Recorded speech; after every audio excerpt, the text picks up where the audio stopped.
السلام علیکم، پروگرام اعتراض ہے میں صدف عبدالجبار آپ کو خوش آمدید کہتی ہوں۔ اور یوں تو اسمبلیاں تحلیل کرنے کے حوالے سے عمران خان نے جو بیان دیا تھا وہ اپنی جگہ پر موجود ہے۔ اس حوالے سے ہم دیکھتے رہتے ہیں کہ کیا گفتگو اور کیا معاملات آگے بڑھ رہے ہیں، لیکن پس پردہ ملاقاتوں کے مختلف راؤنڈز جاری ہیں اور صدر مملکت کی ثالثی میں حکومت اور پی ٹی آئی کے درمیان بات چیت کا سلسلہ یہ جاری ہے۔ صدر مملکت جو ملاقات کرتے ہیں، جو پیغامات انہیں اسحاق ڈار کے ذریعے جو بھی ہوتے ہیں وہ عمران خان تک پہنچاتے ہیں۔ اور آج وزیر داخلہ رانا ثناء اللہ نے میڈیا پر اسی حوالے سے کچھ گفتگو کی، کیا کہا انہوں نے، آپ کو دکھا دیتے ہیں۔ غیر مشروط مذاکرات کے لیے پی ڈی ایم کی لیڈرشپ جو ہے وہ تیار ہے۔ عارف علوی صاحب جو ہے وہ بیچ میں ایک کردار ادا کرنے کی کوشش کر رہے ہیں۔ اس سے پہلے ویسے یہ کوشش جو ہے وہ کچھ صاحبان نے کی، پرویز خٹک صاحب نے کی، اسد کیسر صاحب نے کی، فواد چودھری صاحب نے کی، لیکن اپنا شاہ محمود قریشی صاحب نے کی، لیکن ان کی جو ہے وہ بعد واپسی پہ جو ہے وہ عمران خان نے مانی نہیں۔ علوی صاحب ابھی اس کے سامنے کیا حیثیت رکھتے ہیں یہ تو مجھے نہیں معلوم، لیکن وہ کوشش کر رہے ہیں۔ اگر کوئی بات ہوتی ہے تو سب سے پہلے بات ہونی چاہیے اکانومی کی، کے بعد یہ گھوڑا یہ میدان الیکشن اسی سال میں یعنی 2023 میں ہونے ہیں۔ 2 مہینے آگے ہو گئے یا 2 مہینے پیچھے ہو گئے، اس سے کوئی فرق نہیں پڑے گا۔ تو سیاسی فریقین میڈیا ٹاکس اور ذرائع سے جو خبریں آ رہی ہیں اس میں یہ سامنے آ رہا ہے کہ قبل از وقت الیکشن کا جو مطالبہ ہے تحریک انصاف کا، اس کے بدلے حکومت نے بھی تحریک انصاف سے کچھ مطالبات رکھے ہیں جن میں سر فہرست معیشت کے معاملات ہیں، اور کم سے کم یہ ہے کہ جو معیشت کے معاملات ہیں اس پر اتفاق رائے ہو جائے، جس کے بعد یہ توقع تحریک انصاف سے رکھی جا رہی ہے کہ اگر آئی ایم ایف سے جو معاملات طے ہو جاتے ہیں، قسط مل جاتی ہے، اس کے نتیجے میں سخت معاشی اقدامات کرنے پڑتے ہیں، تو اس پہ تحریک انصاف کوئی ایسا قدم نہیں اٹھائے گی اور اسے چیلنج نہیں کرے گی، اسے ایشو نہیں بنائے گی اور ایک سیاسی عدم استحکام جیسا معاملہ نہیں ہوگا۔ دوسرا مطالبہ یہ کیا جا رہا ہے الیکشن قبل از وقت سے پہلے کہ غیر مشروط طور پر وہ پارلیمنٹ میں آ جائیں، تحریک انصاف کے جو ممبرز پارلیمنٹ سے استعفیٰ دے کے گئے ہوئے ہیں وہ واپس آ جائیں اور پھر وہاں پر تمام تر معاملات کو طے کیا جائے۔ تیسرا بڑا مطالبہ ہے جو کہ واقعی بڑا مطالبہ ہے، وہ ہے لیول پلئنگ فیلڈ کا، جس کے حصول کے لیے نواز شریف کی واپسی اور نون لیگ کی جو الیکشن مہم ہوگی اس کے لیے ایک سازگار ماحول چاہیے تاکہ نواز شریف یہاں پر آ کے لیڈ کر سکے۔ ظاہر ہے اس کی پہلی شرط تو یہی ہے کہ نواز شریف عدالتوں سے ریلیف لیں، تو اس ریلیف اگر وہ لینے یہاں پر آتے ہیں، جیسے کہ اسحاق ڈار بھی پہلے آیا، اب سلیمان شہباز آ رہے ہیں، تو ایسے میں تحریک انصاف کی طرف سے معاملات جو ہیں وہ اس نہج پہ انہیں چیلنج نہ کیا جائے۔ یہ تمام تر وہ یقین دہانیاں ہیں جو حکومت چاہ رہی ہے۔ ساتھ ہی ساتھ وہ یہ چاہتی ہے کہ جو بیانیہ ہے تحریک انصاف کا احتساب کے حوالے سے، یا جو چور کی بات کی جاتی ہے وہ نہ کہا جائے بلکہ ایشوز پر بات کی جائے۔ اس کے بدلے میں تحریک انصاف کے حوالے سے جو کیسز ہیں، عمران خان پر جو کیسز ہیں، ٹیکنیکل ناک آؤٹ یا نااہلی کا جو بات کی جا رہی ہے اس کے پیچھے ہٹ جائے گی تمام تر معاملات کو لے کے۔ اور نواز شریف کی ممکنہ واپسی کے حوالے سے رانا ثناء اللہ نے واضح طور پر یہ بھی اندیا دے دی کہ وہ لاہور آئیں گے نواز شریف، ان کے استقبال کی تیاریاں شروع کر دی گئی ہیں۔ ساتھ ہی انہوں نے یہ بھی کہہ دیا تھا کہ اگر اسمبلیاں توڑنی ہے تو توڑ دیں، ہم الیکشن کے لیے تیار ہیں۔ کیا کہا رانا ثناء اللہ نے، دیکھ لیتے ہیں۔ ہم نے میاں نواز شریف کے استقبال کی تیاریاں جو ہیں وہ آج سے شروع کر دی، اور وہ استقبال جو ہے انشاءاللہ تعالی وہ الیکشن کا فیصلہ بھی کر دے گا، اور میاں نواز شریف صاحب جو ہے وہ الیکشن جب اناؤنس ہوگا تو انشاءاللہ تعالی پارٹی کی ریکویسٹ کے اوپر الیکشن میں پارٹی کو لیڈ کرنے کے لیے جو ہے وہ انشاءاللہ تعالی وہ تشریف لائیں گے۔ تو اسی حوالے سے پاکستان تحریک انصاف کے سینئر رہنما سابق وفاقی وزیر فواد چودھری ہمارے ساتھ ہیں۔ فواد چودھری صاحب بہت شکریہ۔ سر، یہ پس پردہ ملاقاتوں کے بڑے راؤنڈز جاری ہیں اور ہماری جو خبریں ہیں اس کے مطابق 5 سے 6 ملاقاتیں ہو گئی ہیں صدر صاحب سے اسحاق ڈار کی، تو کچھ آپ ذرا ہمیں حال احوال بتائیے گا، اب تک کوئی پیشرفت ہو سکی ہے، کچھ مطالبات رکھے گئے ہیں ان کی جانب سے بھی؟ دیکھیں صدف، یہ ویسے کوئی ایسا ہم تو واضح ہیں کہ اگر آپ نے بیک ڈور مذاکرات کریں یا سب کے سامنے کریں، دیکھیں ہمارا تو ایک ہی مطالبہ ہے اور وہ یہ ہے کہ آپ الیکشنز اناؤنس کریں، اس کے علاوہ تو کوئی مطالبہ ہے نہیں۔ اب یہ مذاکرات چاہے جو ہے وہ آپ پس پردہ رکھیں یا آپ سامنے رکھیں، کوئی پرابلم نہیں ہے۔ صدر صاحب نے جو ہے وہ یقیناً اس میں جو ہے وہ بڑا اہم رول ادا کیا ہے۔ جو مسئلہ یہ ہے کہ اس وقت ہم یہ سمجھتے ہیں کہ اگر آپ نے مذاکرات کرنے ہیں تو پھر آپ جلد الیکشنز کے اوپر آمادگی ظاہر کریں اور فریم ورک کے اوپر ہم بیٹھ کے بات کر لیں گے، جس میں یہ آپ نے جس طرح کے کہا کہ وہ چاہتے ہیں کہ پارلیمنٹ میں واپسی بالکل ممکن ہے، اور یہ تبھی ممکن ہے کہ جب حکومت انتخابات کا اعلان کرے اور فریم ورک کے اوپر ہم بات چیت کریں، اس میں جو ہمیں قانونی ترامیم کرنی ہے، الیکشن کمیشن کو تبدیل ہم کرنا چاہتے ہیں، اس کے لیے ہم پارلیمنٹ میں بیٹھ سکتے ہیں اور یہ حکومت کے ساتھ بات چیت ضرور ہو سکتی ہے۔ لیکن دیکھیے نا، اگر آپ الیکشن بھی کرانے کو تیار نہیں ہیں تو پھر مذاکرات کس بات پہ ہوں گے؟ معیشت کے اوپر مذاکرات جو ہیں وہ ہم ان کی جو اقدامات ہیں اس کو کیسے سپورٹ کریں گے؟ انہوں نے تو تباہی اتار دیا پاکستان کی معیشت کی، تو اس کو تو کوئی پاگل ہی ہوگا جو ان کی معیشت کے اقدامات کے اوپر ان کو سپورٹ کرے گا۔ وہ تو ہم تو اس کو تبدیل کرنا چاہتے ہیں اور ہم اس کو تبدیل کریں گے ان کی معاشی پالیسی۔ ہاں فواز صاحب، یہ بتا دیں کہ الیکشن کی تاریخ طے ہو جائے، اناؤنسمنٹ نہ ہو اور آپ لوگ پارلیمنٹ چلے جائیں، پھر اناؤنسمنٹ ہو جائے، تو کیا یہ بھی ایک آپشن ہے؟ اس پہ بھی غور کیا جا سکتا ہے، یعنی کہ آپ لوگ جا سکتے ہیں پھر پارلیمنٹ اس صورت میں؟ ہاں، تاریخ فریم ورک کا حصہ ہو سکتی ہے، کوئی پرابلم نہیں ہے، اس پہ بات چیت ہو سکتی ہے۔ صرف حکومت یہ اعلان کرے کہ وہ قبل از وقت انتخابات کے لیے تیار ہے، اتنا اعلان کریں گے، باقی چیزیں ہم پارلیمنٹ میں بیٹھ کے بھی طے کر سکتے ہیں، پارلیمنٹ سے باہر بھی طے کر سکتے ہیں، وہ کوئی بڑا مسئلہ نہیں۔ اچھا، تو یہ بتائیے گا اس کے لیے کوئی گارنٹی آپ کو چاہیے، کوئی گارنٹیئر چاہیے، اس پہ بھی آپ لوگوں کا کوئی اتفاق ہوا ہے یا بس وہ کہہ دیں گے آپ مان لیں گے؟ کہ کس طرح یہ معاملہ آگے بڑھے گا، کس پہ یقین کریں گے؟ نہیں، گارنٹیئر تو دیکھیں کوئی ضرورت نہیں ہے اس میں، کیا آپ اعلان کریں گے تو پبلک ہوگا، سب کے سامنے بات ہوگی، سب کے سامنے جو ہے وہ آپ کا فریم ورک آ جائے گا، اس میں گارنٹیئر جو ہے وہ ہو جائے تو صحیح ہے، نہیں بھی ہو تو کوئی ایسے لوگوں سے بڑا گارنٹر کون ہوتا ہے؟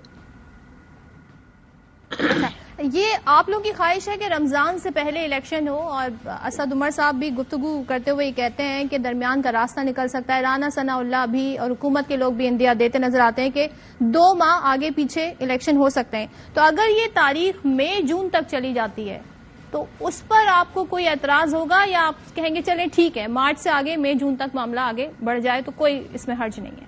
دیکھیں، مارچ سے آگے جانے میں نا پرابلم یہ ہے کہ یہ پی ٹی آئی کا پرابلم نہیں ہے، یہ پاکستان کا پرابلم ہے۔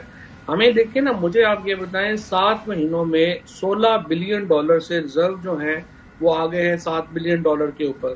آپ کی جو 22 لاکھ لوگ جو ہیں وہ آپ کے بے روزگار ہو چکے ہیں، انڈسٹری جو ہے وہ 1% کے اوپر ہے، $600 ملین جو ہے وہ نکلوا لیا ہے فورن اوورسیز پاکستانیز نے۔ آپ صرف یہ ہمیں سمجھنے کی سمجھا دے حکومت کہ وہ 7 مہینے یا 8 مہینے ملک کو آگے کیسے چلائے گی۔ یہ ہمارا پرابلم جو ہے وہ پی ٹی آئی کا، پی ٹی آئی میں تو دیکھیں مارچ میں عمران خان کی پاپولیرٹی 31% تھی، آج 65% کے اوپر کھڑی ہے، 3 مہینے بعد 70% کے اوپر کھڑی ہوگی۔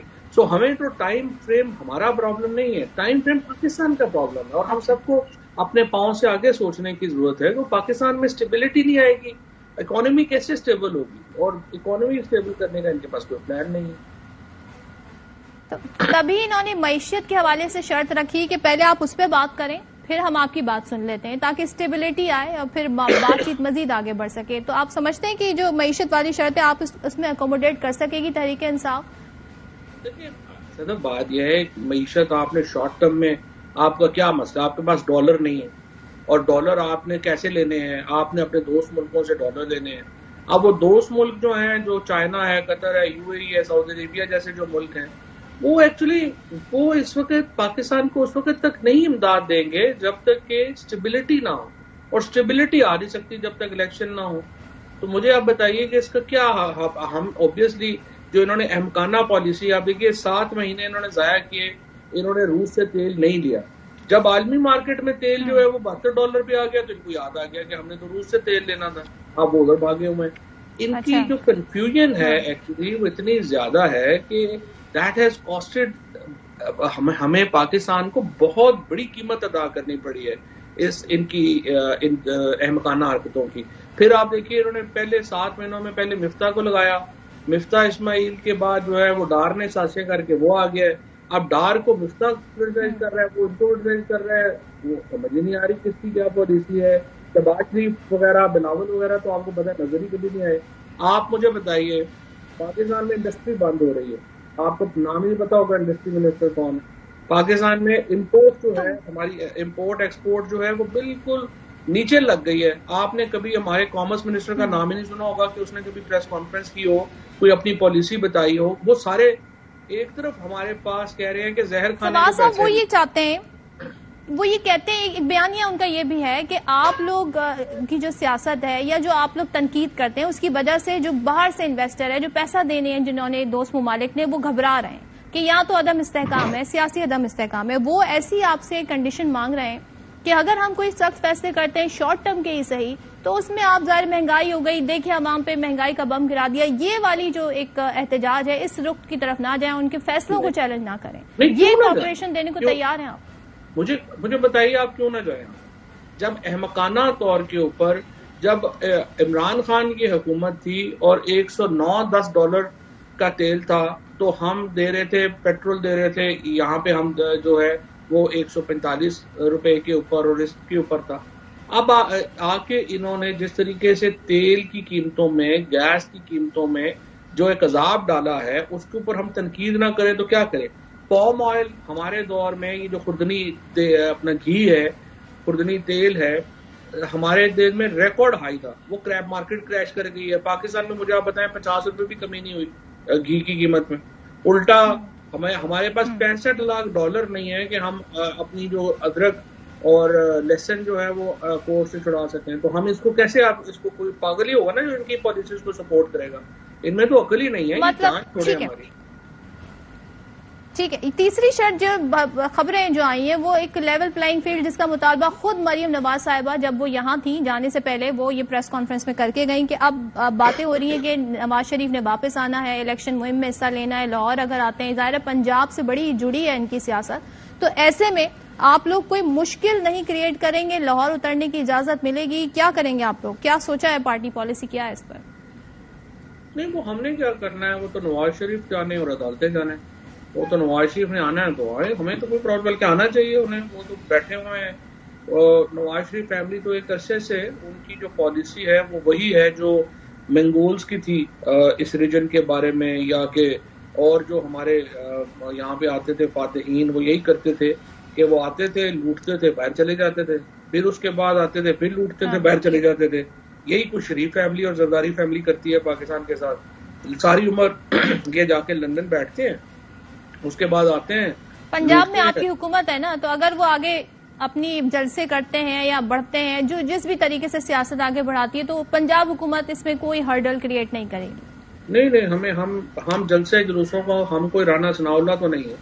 ہم تو کہتے ہیں کہ آپ آئیں. ہم تو اب بھی کہتے ہیں کہ آئے آپ، مریم کو، ان لوگوں کو، بلاول کو، آئے لاہور میں جلسہ کریں. ہماری طرف سے ہم آپ کو پورا فیسیلیٹیٹ کریں، کوئی پرابلم نہیں.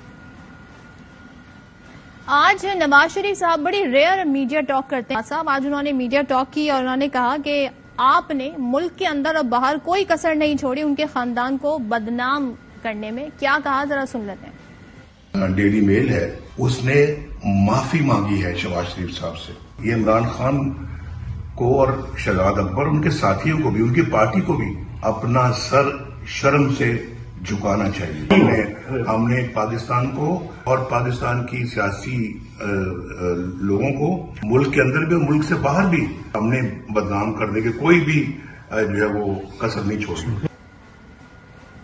ایک تو وہی بیانیہ بنا رہے ہیں کہ دیکھیں جی ہمارے خلاف جو تمام تر معاملات تھے وہ آپ کا ایک بیانیہ تھا، ان میں کوئی حقیقت نہیں تھی. اس کا جواب دے دیجیے گا فواز صاحب. دوسرے کیا کوئی نرمی لائیں گے؟ آپ لوگوں کی جو ایک رہی ہے پی ایم ایل این کے حوالے سے، ایک بیانیہ پورا رہا ہے اس حوالے سے، ظاہر ہے اگر معاملات طے پاتے ہیں تو کہیں لچک دکھائیں گے آپ اس میں؟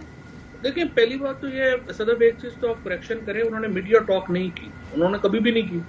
یہ تو انہوں نے ایک اپنا گھر سے بیٹھ کے ایک میسج ریکارڈ کرا کے دیا ہے. دوسری بات یہ ہے کہ جو میسج ریکارڈ کیا ہے وہ فیکچولی غلط ہے. اچھا، اس کی وجہ یہ ہے ریکارڈڈ میسج تھا کیونکہ وہاں پہ رپورٹرز وغیرہ موجود تھے. نہیں، ریکارڈڈ میسج تھا. کچھ بھی انہوں نے، کوئی رپورٹر وغیرہ وہاں پہ کوئی نہیں تھا. وہ تو ایویں 2-3 اگر کوئی ان کے اپنے وہ جو ریکارڈنگ فیسلٹی کے لیے انہوں نے وہ جیو کے اور ادھر ادھر رکھے ہوئے ہیں دنیا جیو کے لوگ ایک آدھ، وہ کوئی ہو تو ہو، ادروائز وہاں پہ انڈیپینڈنٹ کوئی ان کے گھر کے قریب نہیں جا سکتا. اچھا، دوسری بات یہ ہے کہ یہ جو ایشو ہے آپ کا یہ آپ جو کہہ رہی ہے انہوں نے جو بات کی ہے وہ تو دیکھو ان کی کرپشن کے لیے کو ڈیلی میل کی اپنا گواہی تو نہیں نہ چاہیے. ان کی کرپشن کے کیسز جو ہیں وہ یہاں پہ موجود ہیں. اس کی انہوں نے صرف قانون چینج کرا, اگر وہ اتنے کرپشن سے فری تھے تو آتے عدالتوں کا سامنا کرتے اور انڈیپینڈنٹ پروسیڈنگز کرتے. انہیں کیا ضرورت ہے قانون چینج کرنے کی؟ انہوں نے یہاں پہ قوانین کے تبدیل کروائے, جج تبدیل کروائے, پروسیکیوٹر تبدیل کروائے, اور پھر اس کے اوپر کہہ رہے ہیں اس کے اوپر جو ہے وہ کھڑے ہو کے فخر بھی کر رہے ہیں. تو اب اس کو مجھے بتائیں کہ یہ, اور دوسری بات جو آپ نے کہا کہ ہمارے بیانیے میں کوئی لچک, بیانیہ پی ٹی آئی کا کوئی ہمارا ذاتی دشمنی تو نہیں ہے نواز شریف سے. وہ تو صدف عبدالجبار کی بھی اتنے ہی ملزم ہیں جتنے عمران خان کے ہیں. وہ باقی جو پاکستانی ہیں ان کے بھی اتنے ہی مجرم ہیں جتنے کہ عمران خان کے ہیں, کیونکہ وہ پاکستان کا پیسہ لے گئے ہیں. یو کے 1100 ارب روپے کا این آر او تو یہ ہے جو ابھی لے گئے ہیں. وہ پہلا جو پیسے لے کے گئے ہوئے ہیں حدیبیہ میں, جو لے کے گئے ہوئے ہیں, جو کیس کلوز کیا سپریم کورٹ نے, اور وہاں پہ وہ پیسے عمران خان کے ذاتی پیسے تو نہیں تھے, پیناما میں پیسے عمران خان کے پیسے تو نہیں ہیں. تو ہم کیسے اس پہ تو جو ہے وہ کہہ سکتے ہیں کہ صحیح ہے یا غلط ہے؟ کیونکہ تاثر یہ ابھر رہا ہے فواد صاحب کہ ظاہر اگر کہیں کوئی بات ظاہر میچور ہوتی ہے یا اگر وہ کامیابی کی طرف بڑھتی ہے تو اس میں ایک فیکٹر یہ بھی ہوگا جو آپ کا ایڈوانٹیج ہوگا کہ جو خان صاحب کو ٹیکنیکل ناک آؤٹ کرنے کی باتیں کی جا رہی ہیں اس سے پیچھے ہٹ جائیں گے. ان کیسز سے ظاہر ہے اس طریقے سے اس کو پر زور نہیں دیا جائے گا. تو یہ بھی آپ سمجھتے ہیں کہ پاسبلٹی ہے ان ساری باتوں میں یہ بھی پہلو ڈسکس ہوتا ہے؟ کوئی ایسا کیس نہیں ہے جس میں کوئی عمران خان کو ڈسکوالیفیکیشن یا کسی چیز کا سامنا کرنا پڑے, اور اگر زبردستی کرنی ہے تو پھر ہو جائے گی. فیض اعظم سواتی کے کیس میں جو کچھ ہو رہا ہے, جو یہاں پہ اے آر وائی کے ساتھ جو کچھ ہوا یا باقیوں کے ساتھ جو کچھ ہوا, ویسے کرنا ہے تو وہ تو پھر اگر آپ نے آئین اور قانون کو سامنے ہی نہیں رکھنا تو علیحدہ بات ہے. ادروائز عمران خان کے اوپر کون سا کیس ہے جس میں کوئی ایسا کیس نہیں. اچھا یہ بتائیے گا, منشیات کیس میں رانا ثناء اللہ کی آج بریت ہو گئی, اور ظاہر ہے ہائنڈ سائٹ میں آپ اسے کیا سمجھتے ہیں؟ کیا یہ کیس غلط تھا, اور کیا تحریک انصاف کی حکومت کے ساکھ اس سے متاثر ہوئی, آپ کی پارٹی کی ساکھ متاثر ہوئی اس سے؟ جس طریقے سے بری ہوئے ہیں انہوں نے کافی چیزیں جو ہیں وہ کور کر دی ہیں. اس طرح تو دیکھو چرچ کی جو ڈبی ہے نا وہ برآمد ہو جائے تو آپ اس طرح سے ایک دن میں بری نہیں ہوتے. یعنی وکیل بھاگ گیا, گواہ بیٹھ گئے, اور ایک دن میں انہوں نے اپلیکیشن دی, شام ہی کو جج نے سن کے کوئٹر لکھ دی. تو آئی ڈونٹ نو کہ اس کو آپ کس طرح سے جو ہے وہ انٹرپریٹ کریں گے. بہرحال جو ہوا وہ اے این ایف جانے اور رانا صاحب جانے, ہمارا کیا تھا. اور ڈیڈ لائن جو آپ نے دی ہوئی اسمبلی تحلیل کی, اس پہ کام ہو رہا ہے کیونکہ انڈیویجولی بیانات کچھ آ رہے ہیں. بیرسٹر سیف کا پہلے بیان آیا, کہتے ہیں پہلے پنجاب تحلیل ہو جائے اسمبلی, پھر کے پی کی طرف آئیں گے. تو کیا مشکلات ہیں آپ کو دونوں طرف فواز صاحب؟ نہیں, کوئی مشکلات نہیں ہے. وہ جو عمران خان فیصلہ کریں گے, اوپینینز لوگوں کی ہیں, کئی اوپینینز ہیں کہ آپ آگے کر لیں. جیسے پرویز الہی صاحب خود بھی چاہتے ہیں کہ آگے کر لیں, لیکن جب ہم نیشنل اسمبلی سے ریزائن کر رہے تھے اس وقت بھی اوپینینز تھی کہ آپ نہ کریں. ایون پریزیڈنٹ صاحب نے کہا ہے کہ اگر ان سے پوچھتے تو وہ کہتے نہ کریں. لیکن یہ اوپینینز ہوتی ہیں, لیکن فیصلہ عمران خان نے کرنا ہے, اور ہم نے فیصلہ کر لیا ہے اگر حکومت نیشنل الیکشن کی طرف نہیں جاتی ہم دونوں صوبائی اسمبلیاں تحلیل کرتے ہیں. اور یہ جو خاندان جو بچھڑ گئے تھے عدم اعتماد میں, یعنی کہ شجاعت صاحب اور پرویز الہی, ملاقاتیں اب ان کی بڑھ رہی ہیں. چودھری سالک کی بھی نواز شریف سے گفتگو ہوئی ہے, اور کیا خیال ہے اکٹھے ہو جائیں گے تو آپ کے لیے کوئی محاذ تو نہیں بن جائے گا؟ مونس الہی کے بیانات پہ بڑی سیاست ہو رہی ہے. دیکھیں جی, وہ تو ایک ان کا انٹرنل فیملی کا ہوگا, لیکن ظاہر ہے کہ ہمارا تو شجاعت صاحب کے لیے بھی بڑا احترام ہے, پرویز صاحب کے لیے بھی بڑا احترام ہے, اور ہم تو چاہتے ہیں کہ یہ اکٹھے ہو جائیں اور اکٹھے ہو کے اگلا الیکشن پی ٹی آئی کے ساتھ اتحاد میں لڑے. ہماری نیک دعائیں ان کے ساتھ ہو جائیں, زبردست.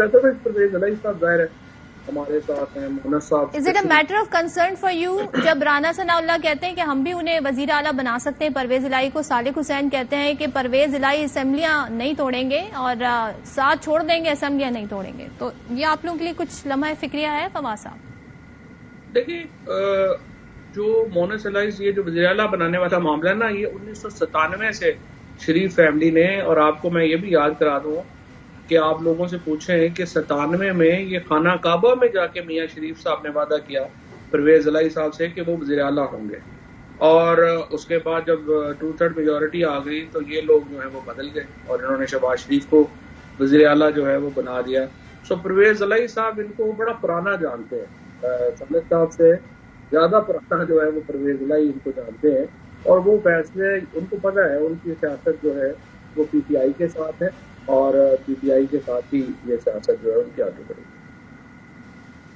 ٹھیک ہے فواد چودھری صاحب، بہت شکریہ. اور فواد چودھری کی گفتگو آپ نے ملاحظہ کی تحریک انصاف اس وقت کیا سوچ رہی ہے اور معاملات کس طریقے سے آگے بڑھیں. بریک لیتے ہیں، بریک کے بعد واپس آئیں گے تو پاکستانی معیشت پر اس وقت کیا ماہرین اور ماہر معاشیات گفتگو کر رہے ہیں، کیا رائے دے رہے ہیں اور کیا کنسرن ہے، اس پر بات کریں گے بریک کے بعد.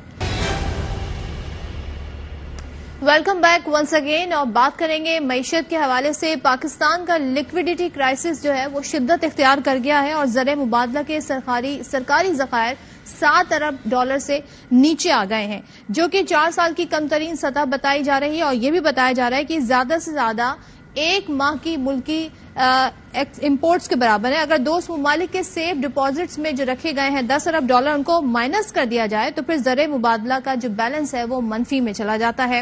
ابھی جنوری سے مارچ کے دوران $8.5 ارب کی بیرونی ادائیگیاں کرنا باقی ہیں، جس کے لیے یا تو قرضوں کا رول اوور ہوگا یا پھر جو کہا جا رہا ہے کہ دوست ممالک سے قرضے کے حوالے سے معاملات طے کیے جائیں گے، جس میں ہمیں نظر آ رہا ہے کہ دوست ممالک بھی اتنے کمفرٹیبل نظر نہیں آ رہا ہے، بیکاز وہ کہتے ہیں کہ یہاں پر ہمیں سیاسی عدم استحکام نظر آ رہا ہے. اور وہ کہتے ہیں آپ اپنی سیاست میں استحکام لائیں، اس کے بعد اسٹیبلٹی لائیں، یعنی سرٹینٹی کی فضا بنے تو ہی پھر اس حوالے سے معاملات آگے مزید بڑھیں گے. اب جناب IMF کا جو نواں جائزہ ہے 2 ماہ سے وہ تاخیر کا شکار ہے. پھر دسمبر کا مہینہ جس میں ہم آ بھی چکے ہیں اور اس میں اب کرسمس کی چھٹیاں ہونی ہیں، تو ایسا لگتا ہے کہ معاملات IMF سے مزید آگے نہیں بڑھیں گے اور جنوری تک ہمیں لگ رہا ہے کہ اس میں تاخیر ہو سکتی ہے. جو قسط ملنی ہے جو کہ اکتوبر میں ملنی تھی پاکستان کو، یہی وجہ ہے کہ LCs کی کلیئرنس نہیں ہو رہی ہے اور بیرونی سرمایہ کاروں کو منافع کے حصول میں مشکلات ہیں. جو حالیہ دورے ہوئے سرکاری سطح پر اس میں بھی ہم نے دیکھا کہ کنسرن اس میں حوالے سے بھی شو کیا گیا. ترکی کی بات کریں تو وہاں پر بھی سرمایہ کاروں نے وزیر اعظم سے برملا اس بات کا اظہار کیا ہے کہ امپورٹس کو کنٹرول کرنے سے معاشی شرح نمو بھی متاثر ہوئی ہے. اس کا نتیجہ یہ نکلا کہ پاکستان کا جو بزنس کانفیڈنس انڈیکس ہے وہ گھٹ کر -4 پر آ گیا ہے. تو یہ تمام تر صورتحال، اس صورتحال میں اب ظاہر ہے پولیٹیکل اسٹیبلٹی آتے آتے آئے گی، لیکن ایسے میں جو ہماری معیشت ہے وہ کس ڈگر پر جا رہی ہے، اس کے لیے ہمارے ساتھ بات کرنے کے لیے موجود ہے ماہر معاشیات ڈاکٹر خاقان نجیب صاحب، خرم شہزاد صاحب، ماہر معاشیات، دونوں نے ہمیں جوائن کیا ہے. آپ دونوں کا بہت شکریہ. سر آپ سے آغاز کرتی ہوں. ڈاکٹر صاحب، ڈیفالٹ کے خدشات کو تو جو اسٹیٹ بینک کے جو گورنر ہیں انہوں نے مسترد کر دیا ہے. وہ یہ کہتے ہیں کہ ابھی معاملات اتنے اس نہج پہ نہیں پہنچے ہیں، لیکن آپ کے خیال میں بیرونی ادائیگیوں کے لیے ہمارے پاس تمام تر معاملات جو ہمیں بتایا جا رہا ہے، یقین دہانیاں کرائی جا رہی ہیں وزیر خزانہ کی جانب سے، ایسا ہے یا مشکلات میں جا سکتے ہیں 1-2 ماہ بعد؟ بسم اللہ الرحمن الرحیم. Thank you for having me on ARY. It's always my pleasure. دیکھیں، اس کو سمجھنے کی ضرورت ہے کہ ملک کھڑا کہاں ہے. ایک تو یہ سمجھیے کہ جو ڈیفالٹ کا رسک ہے، ڈیفالٹ کا مطلب یہ ہے کہ ہم اپنی پیمنٹ نہ کر پائیں. ہم نے چونکہ اپنی $1.2 ارب کی سکوک کی پیمنٹ کی ہے تو ایک تقویت ملی ہے اس چیز کو کہ ہم اپنی پیمنٹ کر سکتے ہیں. بٹ ہیونگ سیڈ دیٹ، اگر آپ یہ دیکھیں کہ جو پرسیوڈ ڈیفالٹ رسک ہے پاکستان کا وہ اب بھی بہت ہائی ہے. اس سے کیا مطلب ہے؟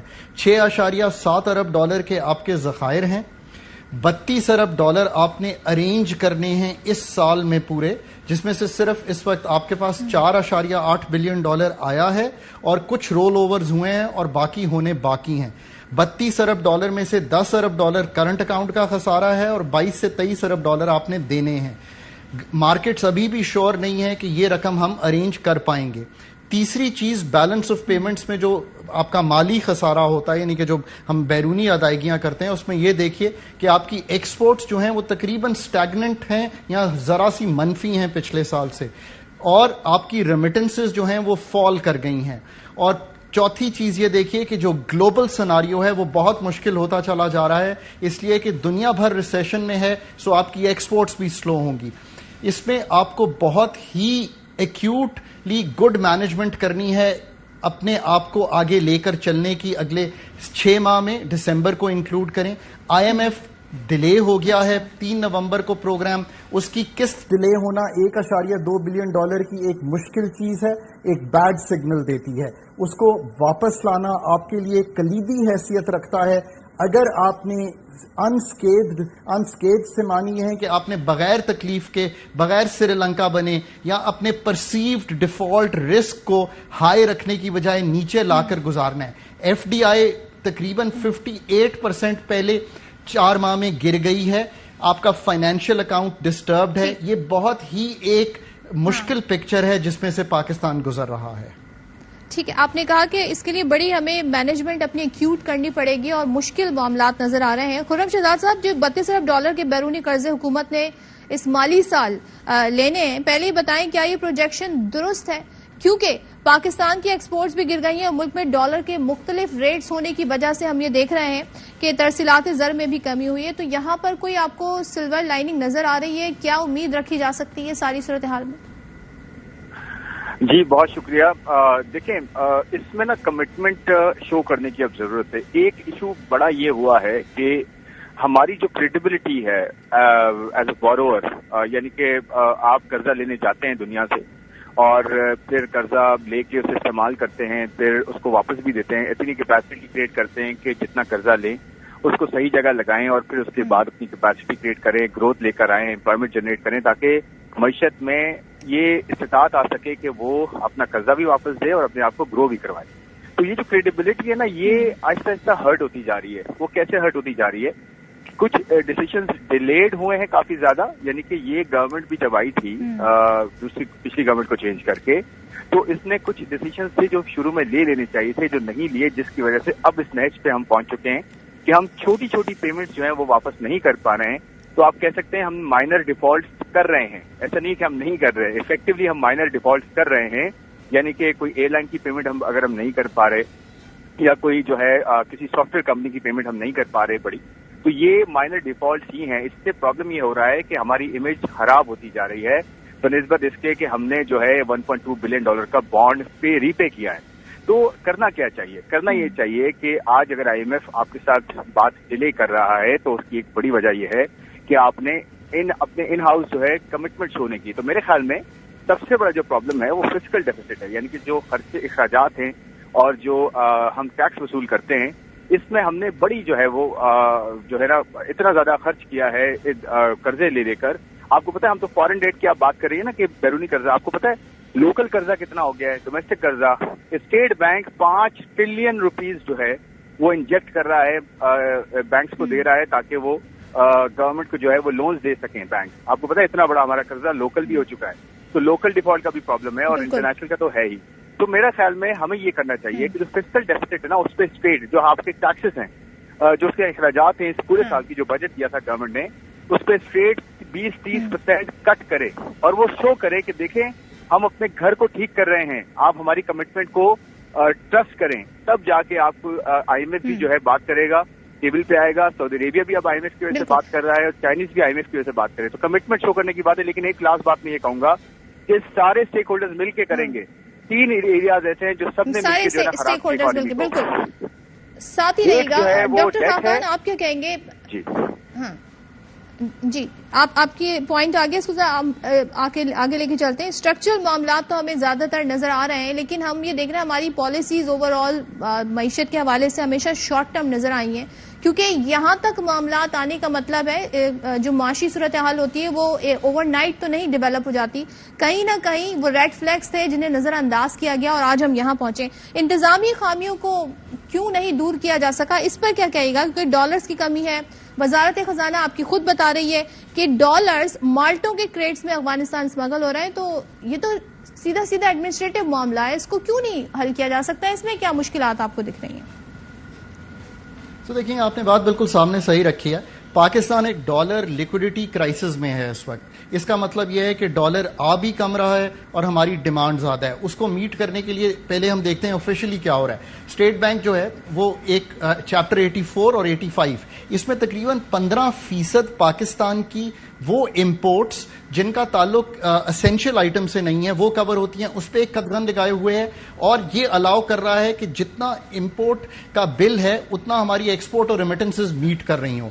اس کے علاوہ جو ایک کرب مارکیٹ ہے، ایک اس کا 232 کا ریٹ ہے، ایک تھرڈ مارکیٹ ڈیولپ ہو گئی ہے۔ اس ڈالر لیکوڈیٹی کرائسس نے ایک تھرڈ مارکیٹ ڈیولپ کر دیا ہے جس میں یہ اسمگلنگ بھی ہو رہی ہے، جس میں ایک بھاؤ ہے ڈالر کا جو outside these two markets develop ہو رہا ہے، اور یہ ایک جسے آپ کہتے ہیں نان ڈاکیومنٹڈ مارکیٹ ہے، اور اسی سے یہ اسمگلنگ بھی ہو رہی ہے۔ دیکھیں اب کرنا یہ ہے کہ آپ نے اگلے 6 ماہ صرف ایک کام کرنا ہے، حکومت نے اس ڈالر لیکوڈیٹی کرنچ سے پاکستان کو نکالنا ہے۔ نمبر 1 IMF، نمبر 2 آپ کو ایک پلان رکھنا ہے اس 32 ارب ڈالر کا لوگوں کے سامنے، پبلک کے سامنے، مارکیٹس کے سامنے، اور کانفیڈنس دینا ہے کہ 3 ارب ڈالر ہم سعودی عربیہ سے اگر کنفرم کریں، ہم رول اوور سارے کنفرم کریں، کمرشل رول اوور سارے کنفرم کریں، ہم نے جو بائی لیٹرل پارٹنرز فرینڈ سے لینا ہے وہ کنفرم کریں، اور ملٹی لیٹرل سے۔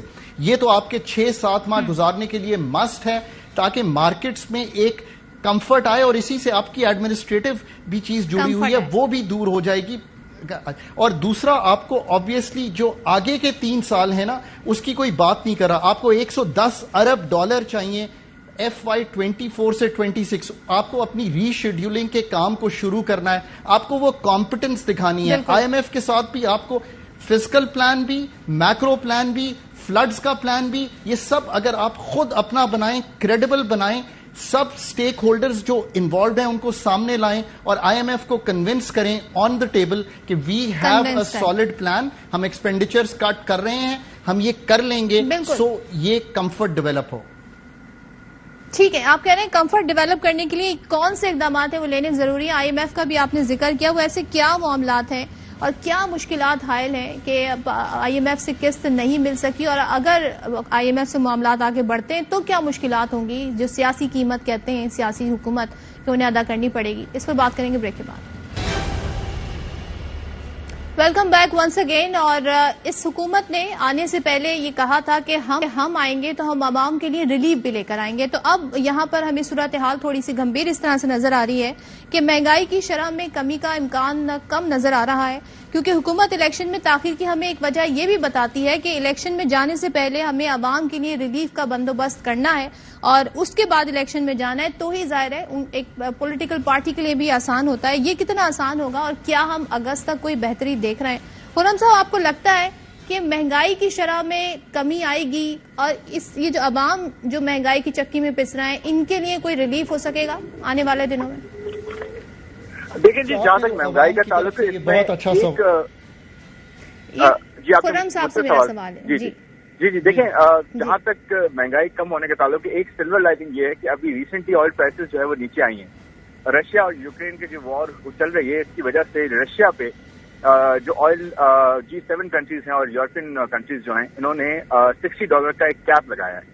اس کا مطلب یہ ہے کہ آئل پرائسز جو ہے بیسکلی نیچے آنا شروع ہوں گی اس کی وجہ سے، تاکہ جو ہے اوور آل جو ہے گلوبل جو مہنگائی ہے اس میں کمی آ سکے، کیونکہ کافی زیادہ مہنگائی ہو چکی ہے اس وقت۔ امریکہ میں کوئی 7-8% کی انفلیشن چل رہی ہے، یورپ میں بھی سملر نمبرز ہیں، پاکستان میں آپ کو پتا ہے کوئی 30%, 24% پہ جو ہے اس وقت مہنگائی ہے۔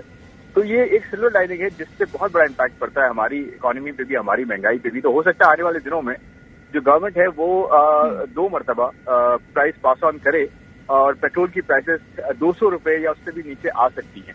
اور اس میں ایک چیلنج یہ ہوتا ہے کہ اناؤنس تو کر دیتی ہے پیٹرول پمپس پہ پرائسز، بٹ آگے ٹرکل ڈاؤن جو ہے وہ امپلیمنٹ کروانا مشکل ہوتا ہے، کیونکہ پرائسز اوپر جلدی جاتی ہے اور نیچے جو ہے پرائسز کم سے جو ہے وہ کم کی جاتی ہے۔ تو یہ اگر گورنمنٹ امپلیمنٹ کرے، پروونشل گورنمنٹ، فیڈرل گورنمنٹ مل کے جو بھی پرائز پاس آن کرے وہ ریفلیکٹ کرے فوڈ کی پرائسز میں اور انرجی کی پرائسز میں، تو میرے خیال میں ایک ریلیف مل سکتا ہے۔ اور اس کے ساتھ ساتھ اچھی خبر یہ ہے کہ فوڈ کی پرائسز میں جو ٹماٹر ہیں، پیاز ہیں، اس طرح کے اور بیسک پروڈکٹس ہیں، ان کی پرائسز اب آہستہ آہستہ نیچے آنا شروع ہو گئی ہیں۔ فلڈ کا امپیکٹ اب جو ہے آہستہ آہستہ کم ہونا شروع ہو گیا ہے، سپلائی چین تھوڑی امپروو ہونا شروع ہوئی ہے، تو اس کی وجہ سے ایک ریلیف مل سکتا ہے، بٹ سسٹینیبل بیسس پہ اسی وقت ملے گا جب آپ کے اسٹرکچرل پرابلم جو ہے وہ بہتر ہو۔ ڈاکٹر خاقان، آپ کے خیال میں وہ ایسے 2 کیا اقدامات ہم اٹھا سکتے ہیں جس سے لیکوڈیٹی کرائسس سے نکلنے میں فوری طور پہ مدد مل سکتی ہے؟ مختصر بتائیے گا۔ نمبر 1 IMF کے پروگرام کو انشور کریں، اور وہ کرنے کے لیے اپنا ایک میکرو اور فسکل فریم ورک بنائیں جس میں کریڈیبلٹی ہو۔